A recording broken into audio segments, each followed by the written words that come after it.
তো বন্ধুরা তোমরা সব দেখতেই পাচ্ছ আমরা আছি তিনজন, আমার তিন বন্ধুতে আছে এখানে।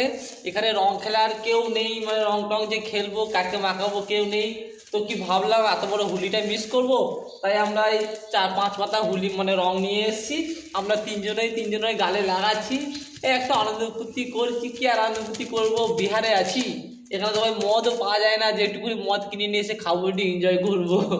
এই শুকনো শুকনো হোলি মানাচ্ছি। হ্যাঁ ওই একটু করে সেই ভাঙ নাকি নিয়ে এসেছিলাম।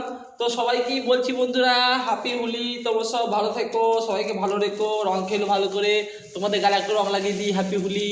একটু রং লাগিয়ে দে রে, হাতে করে নিয়ে হাতে করে রং রং আছে, সব কালার একসঙ্গে মিক্স করেছি। এরকম সব কালার একসঙ্গে মিক্স করেছি দিয়ে আর কি আমরা সব গায়ে লাগাচ্ছি। এই হ্যাপি হোলি আর রং লাগিয়ে দে, হ্যাপি হোলি বন্ধু, ভালো থাকিস। Happy Holi, happy Holi. তো সবাইকে বলছি হ্যাপি হোলি, ভালো থেকো। আর আমরা এই শুকনো শুকনো হোলি খেলছি, এরকম হোলি মনে হয় কেউ খেলেনি, কেউ এরকম হোলি খেলেনি, শুধু আমরা এই হোলি খেলছি এরকম ভাবে। এই শুকনো শুকনো হোলি খেলে এই চান টান করে নেবো একটু পরে। তাছাড়া আর কি হবে, যে গ্রামে তো নেই যে একটু মদ ফদ এটা সেটা খাওয়া হবে, একটু এনজয় করবো। যাই হোক, ভিডিওটা ভালো লাগলে অবশ্যই লাইক করে দিও। বাই বাই, হ্যাপি হোলি বন্ধু।